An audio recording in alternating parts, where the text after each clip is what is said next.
Welcome to a new episode of Close Up and Personal on the Sensitive Parker podcast.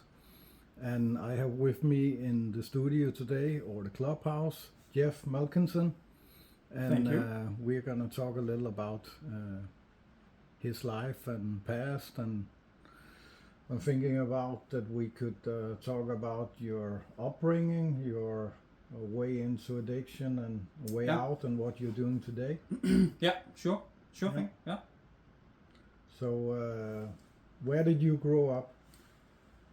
I grew up in the northwestern part of Zealand, in Denmark. For those of you who are not into the detailed geographics, Yeah. yeah. And I grew up with my mom. My mom and my dad never lived together when I was a kid. I think they parted ways shortly before I was born. If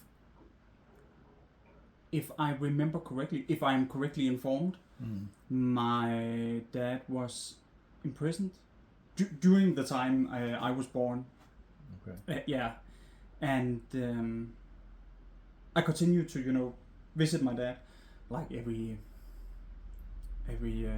other weekend, which was like the norm back then, at least. Yeah. My dad was an addict himself. He used cannabis. He drank a lot, and he distributed cannabis. Why was he in prison? Do you know?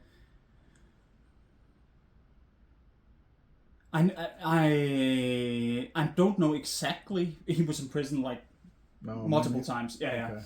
yeah. I think the for the most part it was because of violent crimes. Okay. Yeah. And he also had a little brother who's dead now, who was kind of the same, but not. He was a different kind of person, a more observant, a more caring person, a more loving person, and also a more lovable person.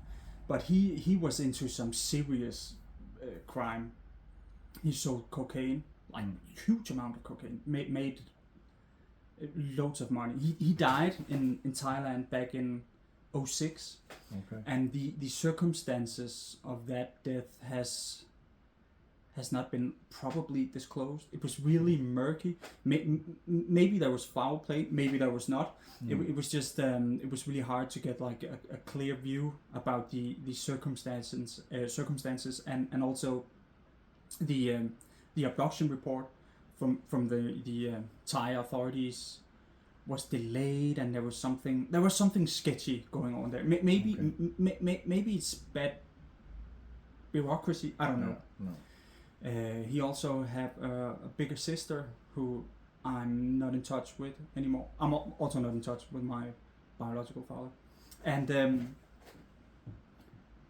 those 3 kids were placed in an orphanage in Denmark when from a very early age, because their mother, for reasons I don't know, decided to move back to her own country. Where's that? Sweden. Okay. And And she didn't want the kids. no, for reasons I don't know. Okay. She thought like this is guesswork. She died a few years back, and I never got around to ask her those personal deep questions. I didn't feel like our relation was strong enough. No.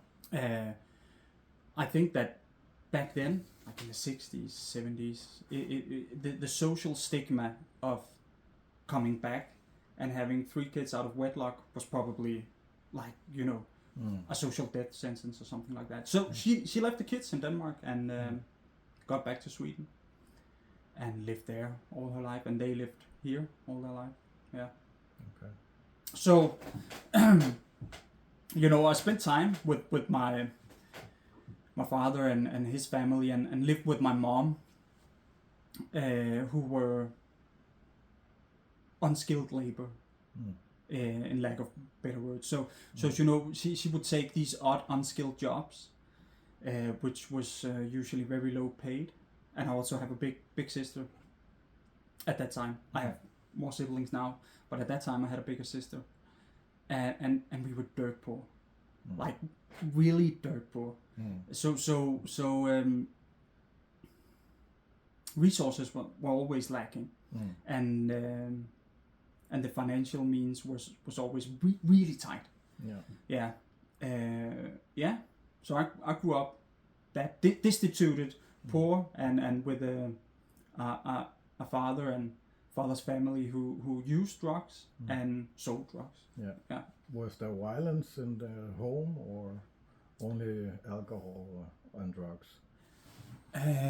Yes, there were. There were. You know, I was born in the 80s and grew up in the 90s, and it was legal until like 95, 94, maybe even 97 to hit your kids, right? Give them a smack. And I didn't get like severely beaten or anything, but you know, sometimes so you didn't see it as abuse, just I didn't know better. How should I know? I've never tried anything else. But it was not like, you know, my mom wasn't really violent. Sometimes, you know, if we really misbehaved, you could get a smack, you know, on the side of the head. That was kind of bad. Yeah, but my dad, he was really like, he was quick to anger. That's how I remember it, at least. And also scary, like really scary, intensely scary for me as a kid.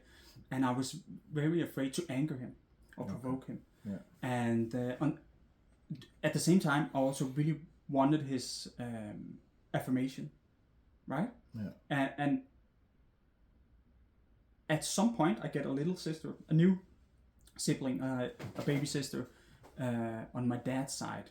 He has with his at that time new girlfriend, and he wanted to take a picture of me holding this infant.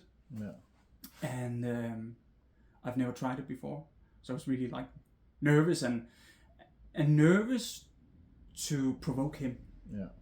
So uncertain, and he hands me this infant, and I accidentally made a movement or something. So you know, the child hit the head on the table edge. Not hard or anything, but of course she got scared and started crying, and he took the child out of my hands, and then he fucking whacked me on the side of the head, and that sits with me to this day. That you know, I was put in this situation that I didn't want, and I was so afraid to fuck it up. So you know, you did. Yeah, you know, being so nervous to fuck up, so you accidentally fuck up, and then he fucking whacked me, like punished me for not being able to fulfill his, you know, his wish or something like that. Yeah. And that was really, that really set in. And as said, he also had a little brother who was kind of the same, but not. They were really, like, personality-wise, very different. His brother was incredibly playful and caring and interested in me and actually all people around him. More easygoing, but at the same time he dealt with some pretty hardcore shit. And he introduced me to cocaine when I was 15 years old or something. So there's this. It's really ambivalent for me, because I know that he did some shit that would really have these dire consequences for me and my life, you know, progressing. But at the same time, I really miss him, and I have these very loveful memories about him. Even though I know that the way he, like, who the fuck introduces cocaine to 15-year-olds, right? That's, he did that to you. He did that to me. But I still think about him as a person I hold in high regard, and I really liked, and I miss very much. My father didn't introduce me to hardcore drugs, but it was pretty easy to find, especially cannabis, weed, hashish, in his home. So I started using weed around 13 years old or something like that. And of course, in the start, I didn't tell him, but at some point, it became evident that I was using too, and then he would let me just buy from him, or he will give me something. Okay. But I was exposed to this in a far earlier age. I remember, like, when I was 10 or 11 or something, we would be in his apartment, which was like a basement flat. He rented it from some old people, who lived upstairs, and we would sit there and prepare for him to go to work, which was we had to go to a local park and spend the whole day just dealing this weed. So I was 10 years old, and I sat there, with a small scale and clipped and packed and everything, like fucking family business. Yeah. And I really, most of the time, I would just like, can we just be home, like watch cartoons and shit? But it was always, always according to his needs. So he would drag me to that park. And one time he handed me this big plastic bag. I think I was about 11 years old or something, which contained 1 kilo of hashish. And I don't know. For people outside Scandinavia, hashish is like this compressed plant materials and resin from the cannabis plant. So you get this hard, almost brick with intense smell. So it's not like ordinary weed, like leaves or anything. So I got this brick, and he told me that when we go there, when we get up to a point in the city, we should keep distance to each other, because he was wanted by the police for some shit case. I don't know, probably assault charges or something like that. So if the police came and picked him up, we should keep distance to each other, so they wouldn't suspect that we were related or together. And I will carry this brick, and then we had this pre-arranged place where I would go and deliver it to a guy I knew beforehand. But there was no plan for what to do with me if that scenario went down. Yeah. and also I know from my mom and other family members that multiple times I was called home by strangers, I don't know, my dad friends or something like that, who would find him completely wasted, unconscious, and just me sitting there like as a small child, and they would somehow reach my parents, and someone would come and pick me up. But even though those things happened, I never told my mom, oh, I'm dealing drugs with my dad, because I knew, like, this is secret stuff. Yeah. But even though I was picked up when he was like completely wasted, she would still send me, 2 weeks from there. I would go again and again and again, and I've always struggled with, as I became an adult myself and starting to reflect about those things. I've always been really confused and wondered really hard why that happened. I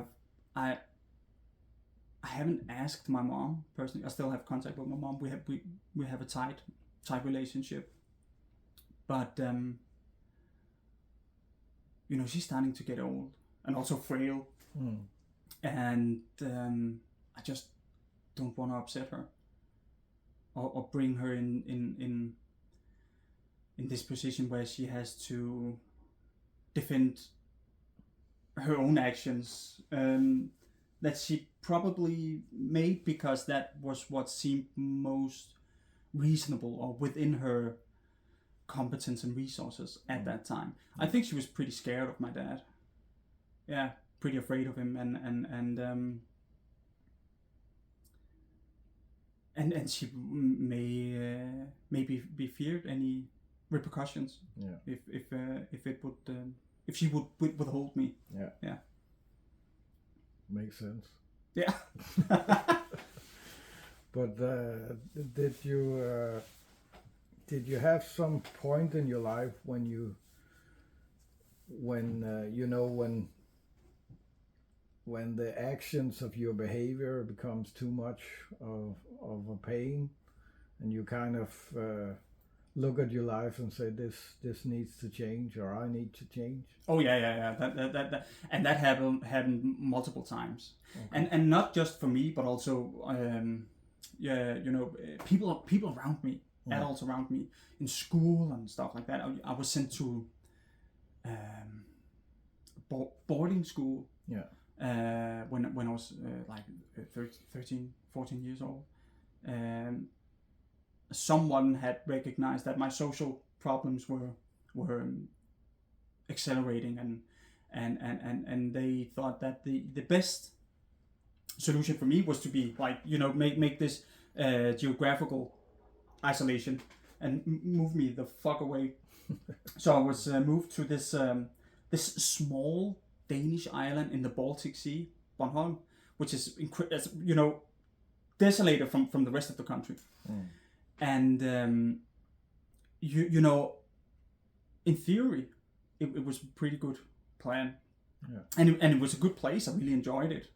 But the issue was that so many other school districts in Denmark decided to do the same with their troubled youth. Yeah. So we came together with all these bad habits and just worked each other incredibly much up. Yeah, and really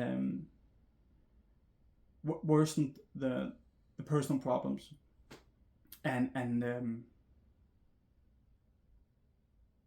at that time, I started to feel this anxiety, especially when I used cannabis. It didn't stop me in doing it. No. But I really wanted to. It came like sometimes it was really arbitrary. Sometimes I would be so scared of this that I better quit this because this shit is not good for me. But that thought just didn't last. So I would continue, and my problems would continue to getting worse and worse. And then I found cocaine, at the age of 15, and also alcohol. Okay. And that shit kicks. That slaps, especially when you have these issues with anxiety, because alcohol can completely quench that. Yeah. So I started to drink a lot and do these fast drugs, cocaine, amphetamines. So I was fucking flying. I was golden, and I didn't feel the anxiety when I was using, obviously. But as soon as it stopped, that shit hit, and you get a downer. Yeah. And that really exacerbates all these negative feelings, these depressive feelings and the anxiety. So that prompted me to ramp up my usage. Yeah, so when I was fucking 18, 19, I was addicted to alcohol and drugs. Yeah. But did it ruin your life completely, or how did you manage it with your day-to-day life and taking drugs and drinking at the same time? I didn't manage at all. Yeah, it ruined everything. No. Like you could kind of expect. Yeah. I don't know. Some people they say like they manage like 20, 30 years to maintain some kind of drug abuse and have a regular life. Not for me, you know. That was it. That was my life, and I would do incredibly crazy shit to keep that up, and I couldn't keep a job. I couldn't keep education or anything, and also it turned me into a really not nice person. So I became incredibly violent when I was, especially when drunk, like, you know, using alcohol. Yeah, quick to anger, incredibly violent. So I also started to lose a lot of friends. So I was also become very lonely. Yeah, and because I committed all these violent crimes, I also spent I think 4 years in jails, in jail and prisons and stuff like that. Yeah. So multiple sentences and 4 years old? No. It was divided. Okay. So there was like 13 months here, 6 months there, and then I would get out. And you know, the first couple of days, fucking great to be out. And then I just collapsed. Okay. Yeah, I got this post-release depression, and I remember I had this strong feeling that this regular life out here just wasn't for me, and my personal skills, my social skills, my labor skills just didn't, it wasn't enough. I wasn't anything. Yeah. I was just this fucking deadbeat loser, right? And yeah, so I would just, go on a bench and do stupid shit, do a lot of drugs, drink a lot until I was picked up and thrown back in. Yeah. And strangely enough, the years I spent in prison, never used anything. Okay. Apart from, like, maybe the first time, there was a couple of times, but I quickly adjusted to the institution and the rules, and also liked it. Yeah. Of course, there's also the dislikes, but overall, I enjoyed it. You like the peace and quiet and the structure on the inside. Yeah, definitely. Instead of the chaos on the outside. Yeah. And because I had these structures and rules and these authority figureheads, the guards and stuff like that, that could really set me straight. So I didn't feel the need to use drugs or to drink or anything like that. Okay. Yeah. Oh, nice. And you didn't feel any withdrawal symptoms or? Yeah, sure. Yeah, especially from the alcohol. Yeah. So I had to get like these. I don't know the English term, but pills to keep the withdrawal symptoms away, because it was also getting like kind of dangerous, with the cramps and maybe even delirium or something like that. So yeah, I had to use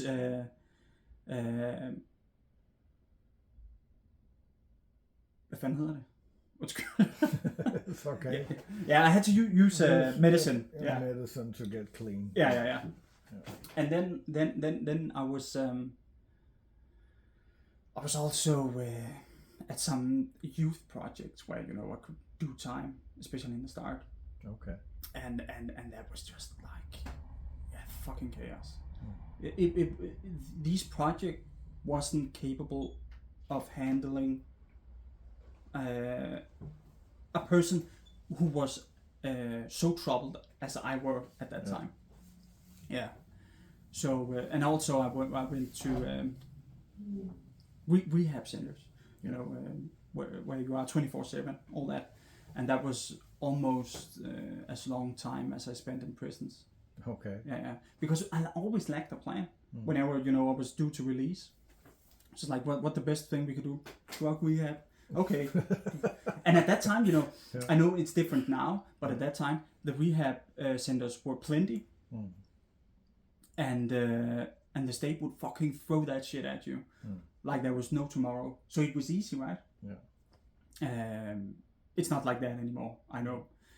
So yeah, and that was kind of the same, as long as I remained at the institution, no problem. But then they would start to let me out in the weekends and stuff. Oh, okay. And I didn't quite buy in on the premise that probably you should reconsider drinking ever again. So I had to try. Yeah. Always maybe I can. Yeah. And of course it always went wrong. Yeah. So that was a lot of trial and error in that. And at some point when I was about my mid-20s, I was fresh out of jail, and then I met a girl, and we were kind of serious.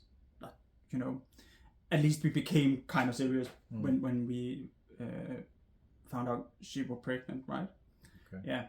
So there was like the first seed to okay, I need to reevaluate things, and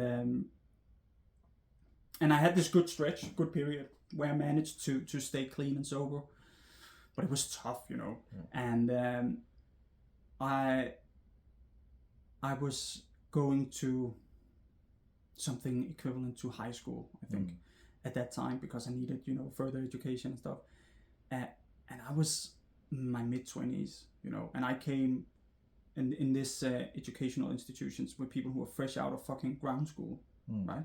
Yeah. Like 9th, 10th grade and stuff like that, who hadn't experienced anything. They were completely ordinary, but it was incredibly difficult for me to. You felt like an outsider. Yeah. And navigate these social norms that these youths had, and me, spent like at that time years in prison, and then sitting there and listening to these kids who still lived at their mom, right? Yeah.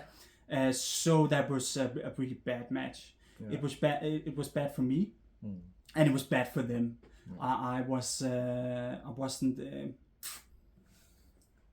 a very pleasant person to my classmates or anything like that. Yeah, unfortunately. You didn't know how. No, I didn't know how, and they also annoyed the shit out of me, but it wasn't their fault. It was the fault was me. Yeah. But it just wasn't a great match, and the situation was unsustainable. I was incredibly stressed, and I started to feel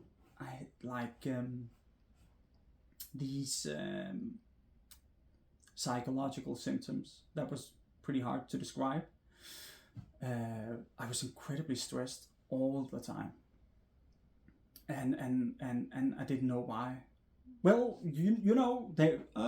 I'm starting a new life, and there's a baby, and that is a stressful situation. But it was like ordinary interactions or daily situations would fucking wind me the fuck up.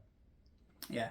The thing I had when I left my old environment is that it's for me it was like coming to another country where they speak another language and another culture even. Yeah. Because they are acting differently, they're talking differently, and if I was used to when I have a problem, I just fix it with my hands, and I couldn't do that anymore, so it was kind of frustrating. People could, like my boss, could talk down to me, and I couldn't punch him in the face. Yeah. So you had it the same way like that, or? Yeah, sometimes. Yeah. I can recognize a lot of that, but especially like these kids I was in class with were incredibly to me really they irked me, you know.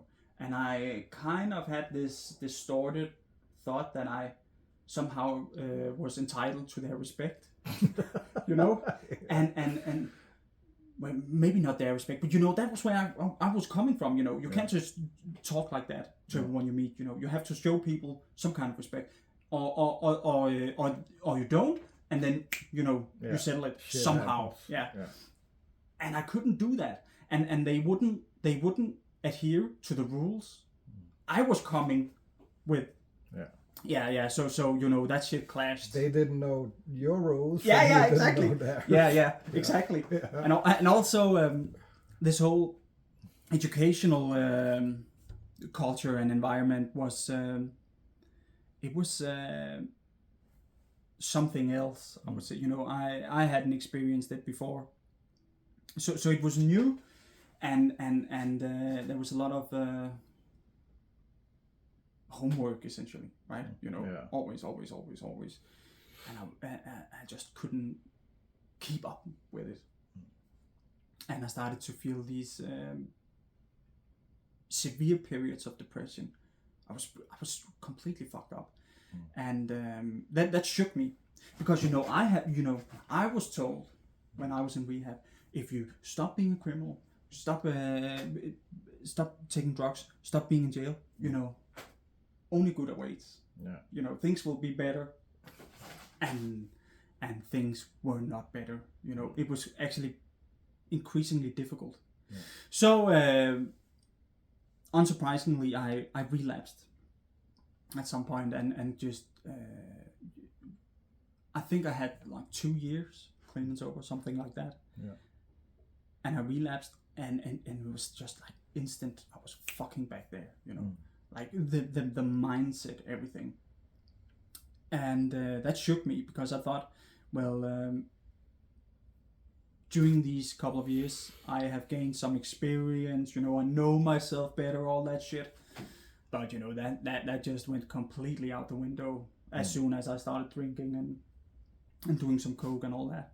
What about your family at this time? Did you have the baby then, or? Yeah, well, I started drink. You know, the drinking. Then we parted, me and my girlfriend at that time. So I moved in at my cousin's place. Okay. And he was rarely home, so you know it was just me and I would drink. I would drink increasingly more, and maybe do some coke occasionally. That would also, you know, accelerate. And then there was this evening when I just I was always feeling lonely, right? So I kept seeking out company, and also bad company. I just, you know, didn't want to be alone.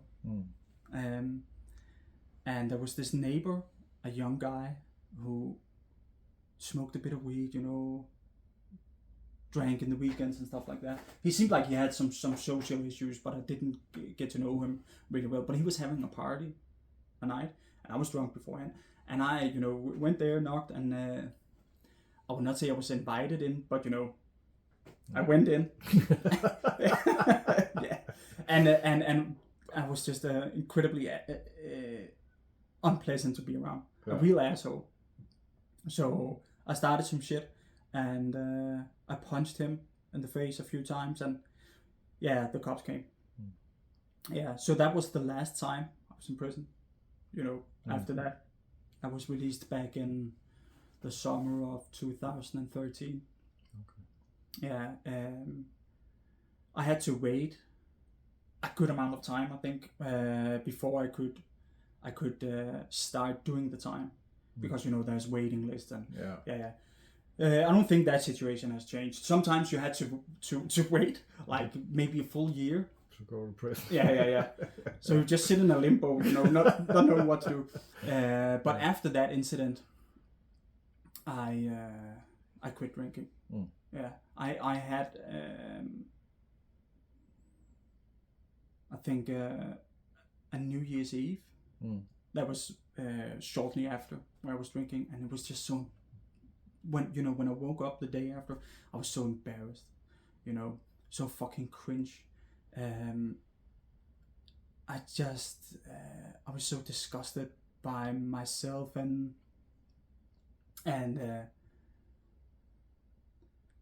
ashamed, really. And I thought, this is not, This needs to end. This needs to end, because I think that feeling to be so ashamed and embarrassed, that was a strong motivation for me to quit. And also, I was wildly out of touch with my own values. I kept doing things and saying things, and that just wasn't aligned with the person that I wanted to be, essentially.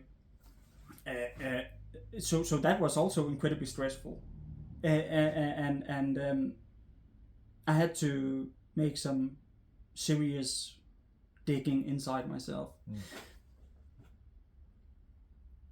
But having this conversation, this hindsight reflection, also presents a small issue, I think, because I'm sitting here, I know the result, and so there's this kind of hindsight bias or result bias, so which we are all prone to do. So you have to. I'm very I'm trying very careful not to fall into those pitfalls where you try to connect things backwards. Sometimes we have this tendency to shape the past to fit our narrative, and we give ourselves feelings or motivations that we probably didn't have at the time. So just a small disclaimer: take everything with a grain of salt. It's a human it's a human way of thinking. Like we like to see a pattern, and essentially what you're doing is you are creating a myth around yourself. And I'm trying really hard not to. But yeah, that was like the turning point, if I remember correctly. I strongly remember this feeling of embarrassment and shame. And then I had to went in and do that sentence from that last last stretch. From that incident I had with my cousin's neighbor, which was also that was I just went in and beat his neighbor and just left him with all the issues after that. So that was pretty douchebag. So I did that. But did you get into rehab when you got out? No. No rehab this time? No. And I spent quite a lot of time in rehab at that time. The problem wasn't that the problem for me wasn't that I didn't know what I was supposed to do, what would be good for me, all that. I know all that shit. We all know that shit. You know what's good for you. We all know what we're supposed to do. But doing it, that's different. because if knowing, if more knowledge is the solution, we would all be like fucking university professors with apps, right? So what the issue for me was, like, doing other things, and especially when it comes to drug use and the craving, right? You have to sabotage yourself and your own need, so you can sit there and have this craving. This is the only thing I want. There's nothing more in the world I want right now than do coke and drink. And now I have to sabotage that. To call someone and say, I feel like I really want this right now. That was incredibly hard. To go against your own intuition or your own cravings or desires like that. Well, it's a new way of thinking, because you're used to just, I want to do this, I'm doing it now. Instead of, I want something in the future, so I have to not do this now. You have to delay the process between the gratification thinking comes later. but you know, again, I was released and everything, and I kept myself clean, but still, I was really struggling, and I became I became angry and afraid because you know, as I said earlier, I have drunk the Kool-Aid. I thought that if I stopped doing these things, you know, I would get better. Yeah. I didn't get better. It was the most difficult time in my life, you know, coming out of prison the last time and staying clean and staying sober. And this is not to discourage anyone.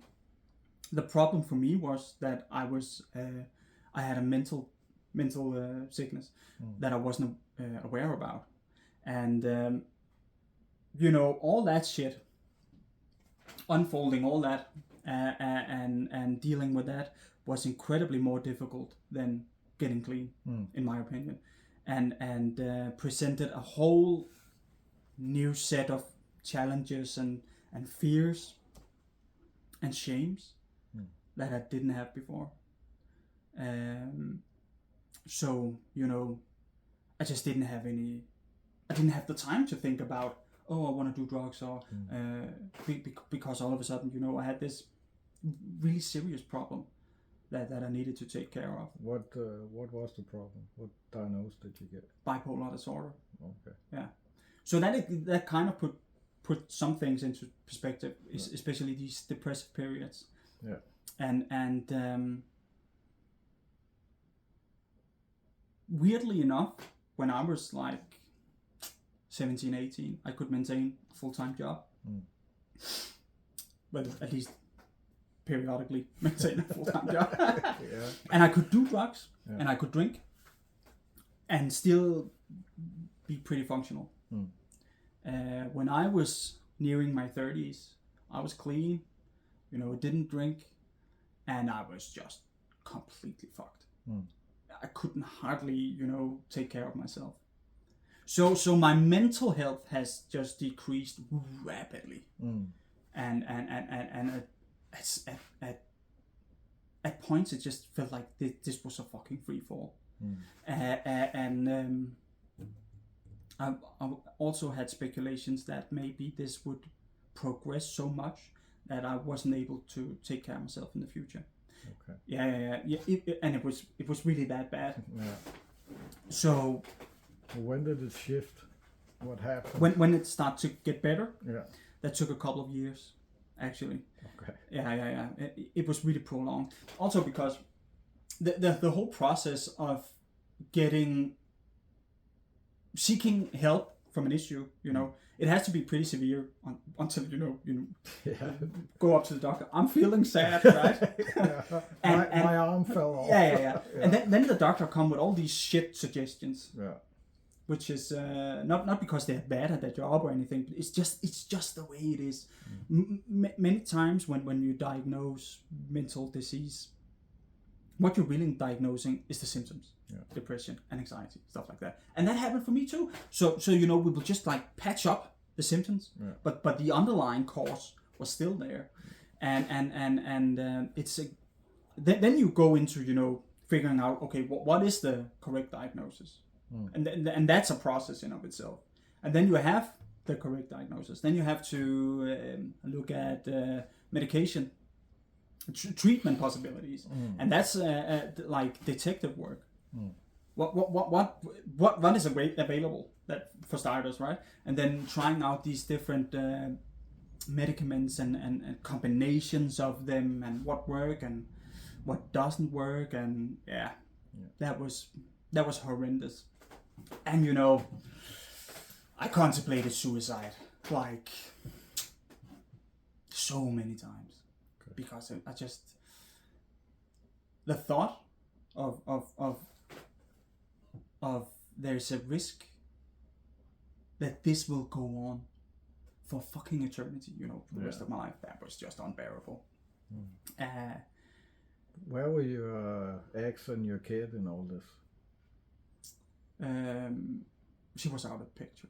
Okay. And I had found another girlfriend who who became pregnant. But I didn't know at that time. At that time, I didn't know that I was sick. Had I known at the time, had I known this from a very young age, I would probably refrain from having kids at all, because those periods were so hard, and not being able to be there for yourself, not being able to be there for your own family and your kids. That was so shameful. You know, I really felt like a fuck up. But eventually, when these, the correct treatment plan gets worked out and stuff like that, things get better, and you also develop experience in living with the diagnosis. So you start to know yourself better and know your limits. Exactly like that. So I had to incorporate all that, getting to learn all these things and live by these things, and then eventually it cleared up. Especially like what you said, know thy limits, right? Yeah, that and that takes time. It takes a lot of time. And also because I had this wild fantasy that when you get diagnosed with something, you are sick the same way all the time, which is not the case. You can have good periods, and worse, long periods without any symptoms, and then you relapse into another period of disease, essentially. And for each of those full circles I went, with mania and depression, I had this it was chipping away in my cognition, and some things just would never get as good as it were once. So for all the cycles I lived through, there's something goes missing each time, and it's not coming back. But it's also when I have PTSD, and when I have good periods, I forget that I'm sick. And I forget to do the things that are good for me. Like there was a time when I was holding lectures, and I had I think 300 lectures in 5 years, and I was in 2 times in those 5 years I was at the hospital because I was puking up blood, because my body was saying you need to stop. But I was just so fixated on the lectures and my new book and everything. So I'm trying to run this show, but I'm not really capable. So I was just crashing. And you had similar experience with sometimes you forget to take your pills, because I feel great, so why should I take my pills? And then you start feeling bad. You had episodes like that? Of course I had. And also, the whole medicine aspect is really a large topic in of itself. Because yes, the medication did work when I eventually found the correct type of medications and the correct combination of medications. But then you have to deal with all the side effects, and for me that was, I was very dizzy and very tired, so I would spend so much time sleeping, and that affected my my quality of life, of course, and also my physical health, because my resources to do other things like maintain an active lifestyle, all that just flatline. You have to live, not just survive. Exactly. So I would experience, like most people do, weight gains, and that was really unpleasant for me. I didn't like that. No. Some people don't care, but I fucking cared Yeah. because I'm very vain and you know, all that. Yeah, and yeah. Ego comes in. Yeah, exactly. And also my cholesterol started to fucking high rise, and I had to take care of that shit also, because that was fucking looking like I would have a heart attack within a few years. But I would still say that I'm not doing meds right now, but if I ever like have the slightest suspicion that I might need them, I would do it. You know, no questions asked. Especially if I have suspicion that a mania is in the foresight. You know, depressions are hard, pretty fucked up and pretty unpleasant, but the manic episodes are fucking horrendous. That shit will fucking end your life. And it's so weird because you can be halfway through a manic episode and not realizing. What it will do instead is you will push other people away, and for me I would become incredibly annoying, passive aggressive. I would be really into some kind of idea or political movement or stuff like that, and be completely blindfolded about anything else, and get into arguments, be not as tolerable towards other people and their opinions. So you can really, like, within a few weeks of a manic episode, you can ruin your life completely, burn all the bridges and stuff like that. Yeah. So that's been hard. That's been really hard. Yeah.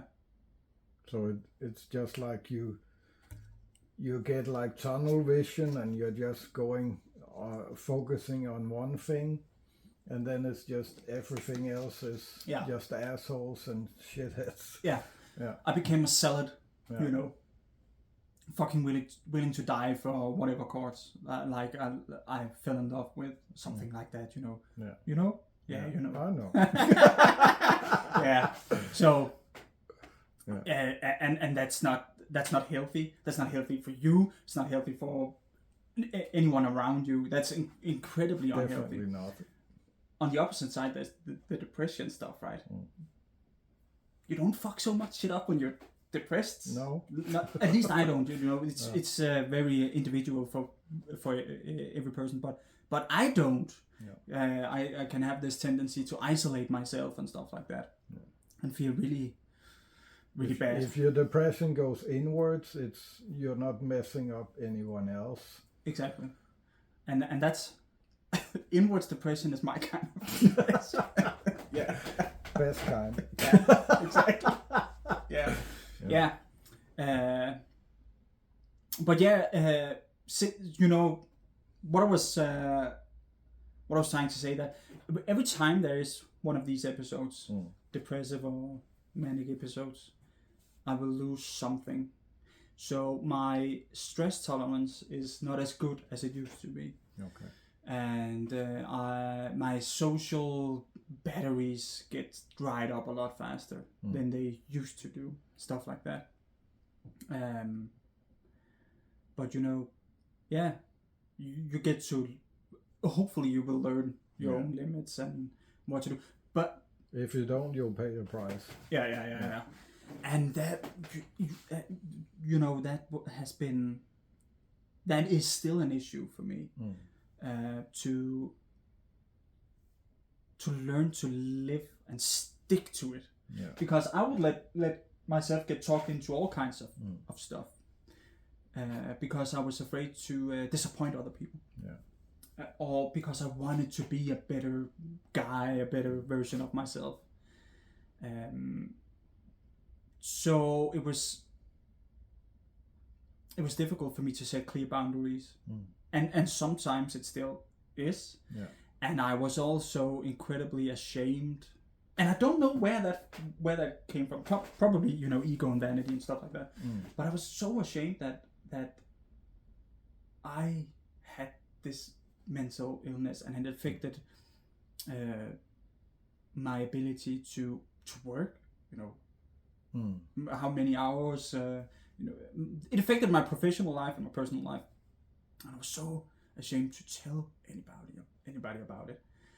I felt like it was this huge stigma, and what I was really doing was I was stigmatizing myself. You know. Yeah. And that was really unhealthy, and I also went through this phase. The start that when I was getting the diagnosis and all that, the initial phase of all that, I sought out network communities and stuff like that for people with the same disorder. You know, trying to take something from other people's experiences. Yeah, you need someone that has the same issues as yourself, or people that has overcome the issues you have. Who progressed through it. And also because I was left with all these feelings and emotions, and I thought I was the only person in the world feeling like this. And then I realized, oh, I'm not. And that in of itself has a huge value. It's a big load that falls from your shoulder. Yeah. But I did all that, spent a few years doing that, and I picked up an unhealthy unhealthy persona, because all of a sudden I started seeing myself as, instead of a human first and foremost, I was a sick individual. You know, so there was this disease identification that really fucked me up. And in the start, you know, I needed all this, but it's like, you know, have you seen? Yeah, you have. When you shoot a space rocket out, right? It has these help motors. It was a help motor for me, and at some point, that shit will become dead weight, and you have to get rid of it. And I had to do that. And I had to start seeing myself as a person first and foremost, with all sorts of difficulties and pleasures in life, as ordinary people have. And then I have something that's just my own. And things became a lot easier after I did that. You know, stop seeing myself as a disease. And then realizing that it's not the end of the world. One thing has been very important for me is that to see what kind of person am I. Am I the kind of person that gets energy when I'm surrounded by people, or am the kind of person that lose energy when I'm with other people, and then live my life accordingly to that? And that's something I forget a lot. Even though I know that I lose energy when I'm with other people, especially a lot of people, when I hold lectures, when I'm in town even if I'm with my girlfriend out just eating at a restaurant somewhere, that takes my energy. Because of course of my PTSD, but also because of my past and my other issues. So I just have to remember that if we're going out to eat, maybe that's the only thing I'm doing that day. And some days, of course, like you said earlier, there are days where you don't feel anything. And I had that this summer. I actually had a couple of months where everything was great, and I had guests almost every day. We were barbecuing and drinking coffee, having a good time, and then suddenly it just hits me like a truck right in my face. And then everything is just too much. And then it's because I've been having too much on my shoulders for too long. And I feel the same sometimes. You know, the amount of stimuli I can cope with is really low. And it's also it's a weird situation, because when we talk about this, we say, like, you know, it drains my batteries. but it also fill up some other batteries. It's just not, Yeah. that's not the batteries I need to maintain myself in a daily life. Yeah. And sometimes you don't even realize it until it's over. Yeah. And you're just fucking hammered. Yeah. And it's weird, and it's really difficult to get to know that pattern. Yeah. And sometimes for me at least, it's really unpredictable. And sometimes you have to say, okay, I know this is going to be a shit show when it's done, but I want to do this. I need to do this. I need to be social. I need to be around people, and then I'll just have to take the fall afterwards.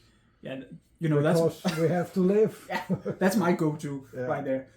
I do this, and I know full well that the next couple of days, that they are gonna be tough to get through. Yeah. Well, it's a good thing you said with you have different kind of batteries that needs to be charged. Yeah. So you need to take care of yourself, but you also need to live.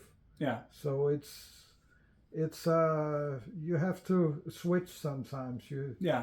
It's a scale, and sometimes it tips the wrong way. Yeah, because you can, if you try to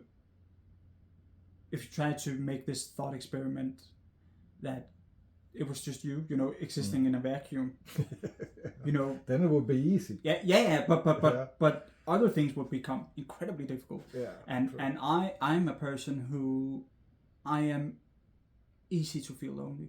Yeah. That's like, that's such a liable feeling in me, and sometimes I feel lonely, like, even though I rationally know I am not, but I still get that feeling. So I have to be out and around other people, and feel that I belong someplace. Yeah. And fortunately enough for me, I have a really strong, close-knitted network of friends and family. So I'm very privileged in that regard. Yeah. Great. Thank you for a very good and insightful talk. Thank you. It was very nice. I hope you enjoyed it also. And remember that another episode of Close Up and Personal on the Sensitive Biker podcast is coming out every first of the month. And remember one more thing. Don't have a good day. Have a great one. See you soon.